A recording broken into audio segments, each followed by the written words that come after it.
भगवान कृष्ण को अपने बाल रूप में बांसुरी बजाने का बहुत शौक था। यह शौक ऐसा था कि उन्होंने 11 वर्ष 56 दिन की अवस्था, जिस दिन वह कंस वध के लिए मथुरा प्रस्थान किए, तक उन्होंने एक पल के लिए भी इस बांसुरी को अपने से अलग नहीं किया। हालांकि ये शौक दुनिया को दिखाने के लिए था, सही मायने में यह बांसुरी तो भगवान को अपनी प्रियतमा राधा रानी को करीब लाने का एक माध्यम थी। राधा रानी भी इसकी धुनों को सुनते ही भगवान से मिलने के लिए कुंज गलियों में दौड़ पड़ती थी।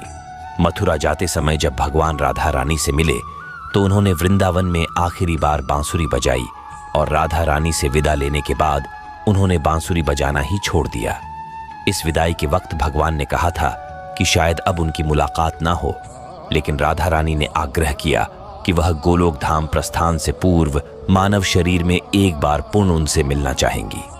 भगवान भी उनके आग्रह को टाल नहीं सके, इसलिए उन्होंने भले ही राधा रानी के विरह में बांसुरी बजाना छोड़ दिया, लेकिन वह राधा रानी के दिलों के तार को जोड़ने वाली बांसुरी को नहीं छोड़ पाए।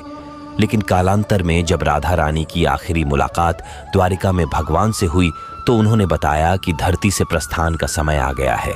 हालांकि भगवान ने उन्हें रोकने का प्रयास किया, यहाँ तक कि भगवान के आग्रह पर राधा रानी कुछ दिनों तक देविका के रूप में द्वारिका प्रवास भी किया। लेकिन राधा रानी ने कहा कि गोलोक धाम भी कुछ कार्य शेष हैं और उन्हें पूरा करना जरूरी है। इस आग्रह को भगवान टाल नहीं सके। फिर राधा रानी के आग्रह पर भगवान ने आखिरी बार बांसुरी बजाई। लेकिन जैसे ही भगवान ने बांसुरी बजाना शुरू किया, राधा रानी इस नश्वर शरीर का त्याग कर गोलोक धाम प्रस्थान कर गई। भगवान भी उन्हें जाते देखकर बहुत दुखी हुए और उनके विरह को बर्दाश्त नहीं कर पाए। उन्होंने उसी पल बांसुरी को तोड़कर झाड़ियों में फेंक दिया। बिना राधा रानी के नहीं बजाई बांसुरी मथुरा आने के बाद भी भगवान अपनी बांसुरी को सदैव अपने पास ही रखते थे। बल्कि दूसरे शब्दों में कहें तो वह इसे कभी अपने से अलग नहीं करते थे। गुरुकुल में उनके सहपाठियों व गुरुकुल से वापस लौटने के बाद उनकी मां देवकी ने उनके पास बांसुरी देखकर कई बार उसे बजाने का आग्रह किया।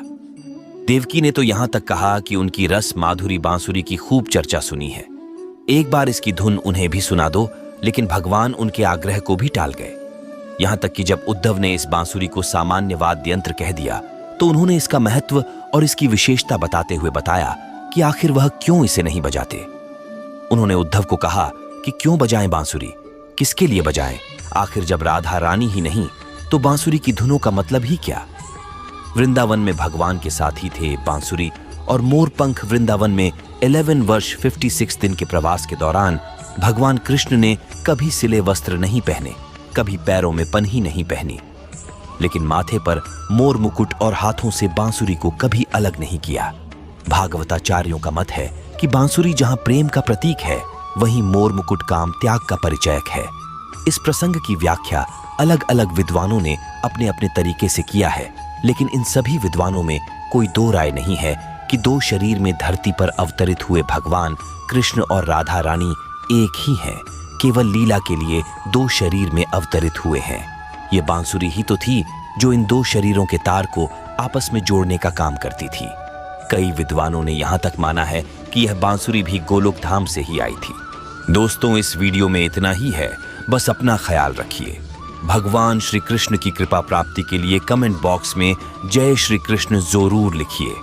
अगर आपको श्री कृष्ण की कथा अच्छी लगे तो चैनल को लाइक और सब्सक्राइब जरूर करें। जय श्री कृष्ण।